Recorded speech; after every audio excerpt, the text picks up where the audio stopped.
Hey guys, Chelsea here. Now, there's been a lot of pessimism in the Enlisted community. Now, I'm not going to point fingers. I've given some pessimism in the Enlisted community as well, so I'm equally as guilty of this as most people. So, this isn't like I'm pointing fingers at people, but I'm just going to do a little bit of optimism for once. Basically, some optimism about Enlisted, as in just five things that are good about the game. I'm just highlighting some of the better features of Enlisted, and really just because some of these don't get as much love as they deserve, in my opinion. We'll start with not the obvious one, which is Enlisted is free to play. Now, if you don't know, this is a really good point on Enlisted's behalf for a lot of reasons. Now, look at every Enlisted counterpart. The main ones you can think of are World War Three, Battlefield 5, and Hell Let Loose, and Postscriptum, but really no one cares about Postscriptum anymore.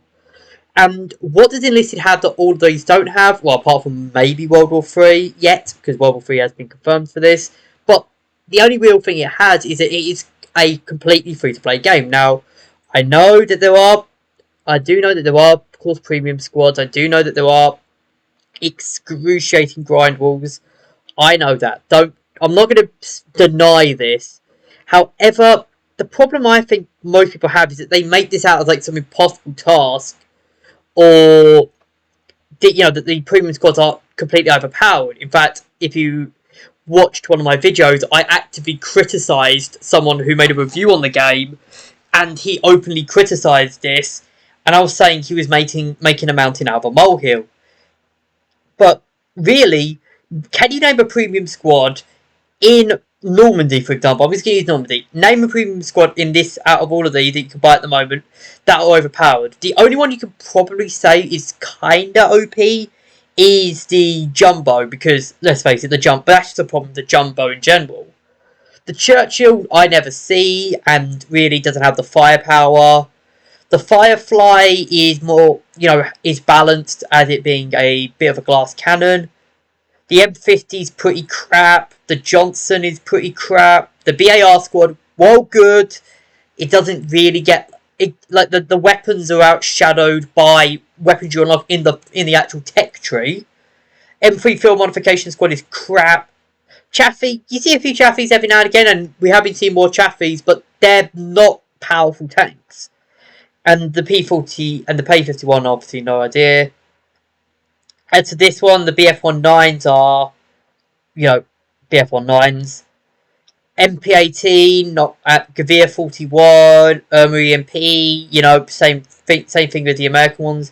Polish BAR, I would actually make this as the only, this is the only premium squad I've ever considered buying, because it's actually pretty good. This Polish squad is actually really good and is worth it, but I don't know, I think it's about £20, which, yeah, it's a bit pricey for me, but you look at and again, the Panzers, and you look at these, these are all pretty crap, really.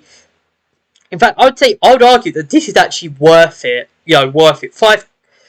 You spend €5, which is about £3, I think it is, and you get quite a bit from that. You get basically near enough £5 worth of gold plus premium. So, oh crap!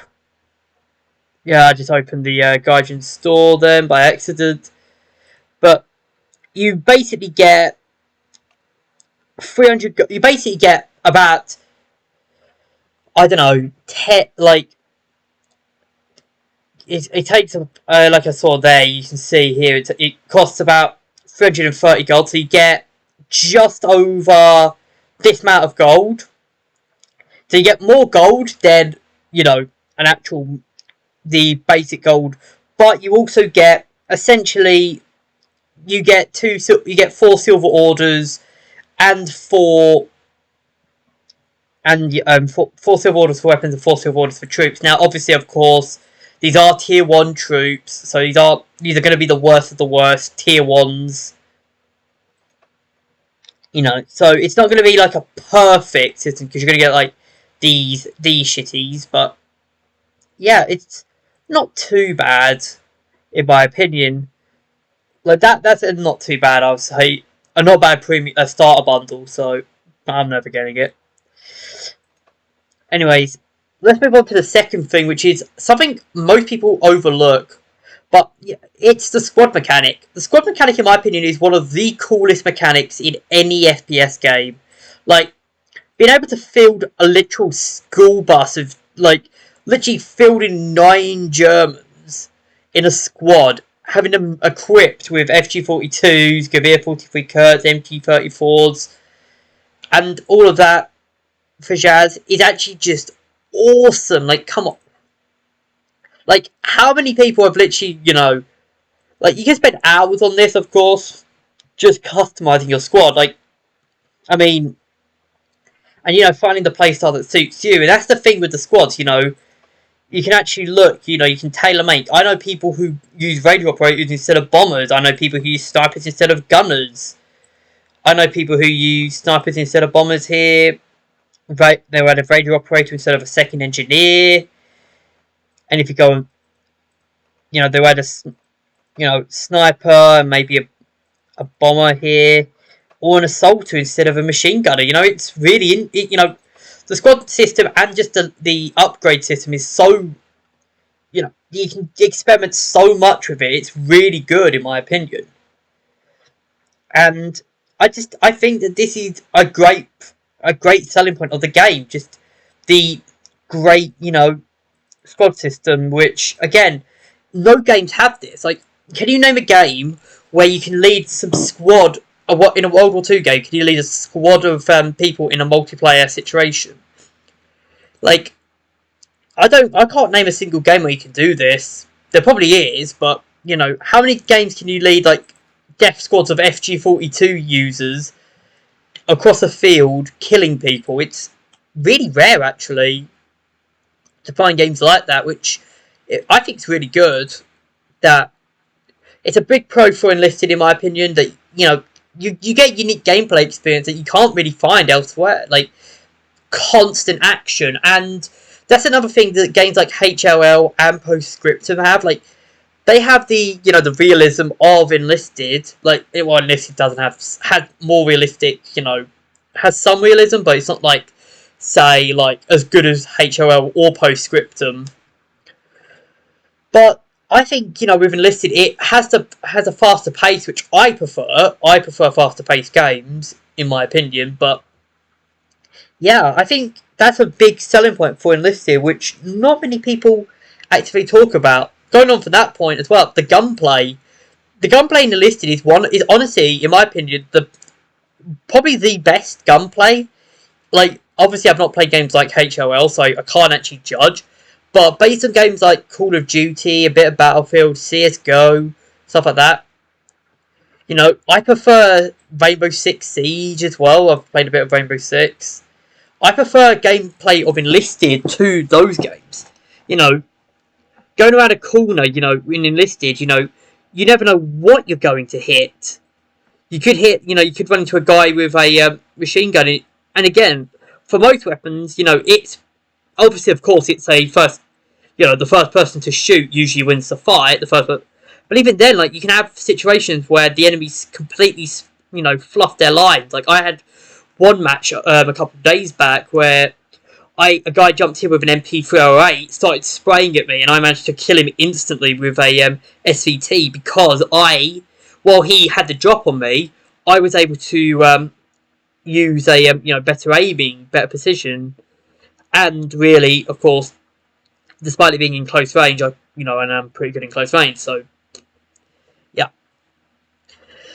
And that's another thing, like, the flamethrowers as well have really good things, killing someone with a bolt action, like, going back and killing people with bolt actions, going on to campaigns like Moscow and Tunisia, and nailing someone in the chest with a Kar 98K or a Lee Enfield or a Mosin.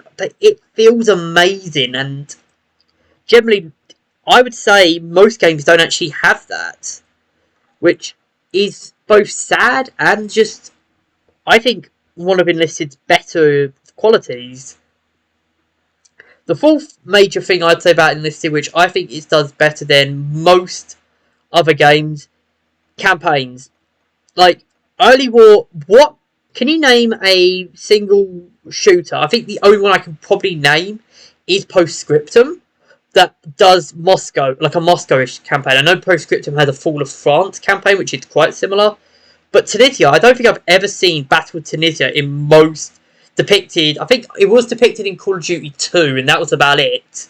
But that's Call of Duty, and really, can you see people, a realistic Tunisian experience in, you know, in most World War Two games? No, you don't get that, which is kind of sad actually, because you know Tunisia obviously being a pretty interesting campaign, and it's. I think that's another thing as well. Like the weapons of these campaigns are actually really awesome. Like how many games do you think have the Gavir? Oh, I haven't even put my bayonets on these things. Have like this version of the Gavir, the Gavir 33-40. Like I don't think there's many games that have this. Compare this to say, I don't know, the Car 98K, which is in every game. So that's another thing with Enlisted, which I literally just thought this right off the top of my head. It's that many of the weapons are exclusive to Enlisted. Gavir 41's not used. I've never seen the ZH-29 in any FPS. I think it might be in Battlefield though. Don't judge me on this. Stuff like the MP28 rarely see usage. The MP35, the MG13. I think no, that was a different MG. That was the MG16. I can't remember which one it was. Oh no, it was the MG08. That was in Black Ops 2. The ZB26, the Bren, the Panzerbushel. Well, I just butchered that pronunciation.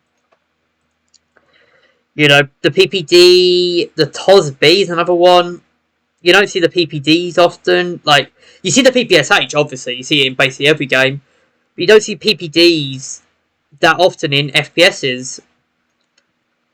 Whereas it's in Berlin as well. Like, you can see here, you get the PPD, you also get the PPS 42 and the PPS 43, which, yeah, you can customize them in that cursed game. I think it was it's a Call of Duty. It's one of the new ones. It's the cursed one.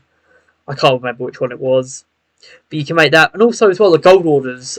Like the gold orders are all really unique. Like Gavir 43 chambered for the Kurzweil. How many games have this?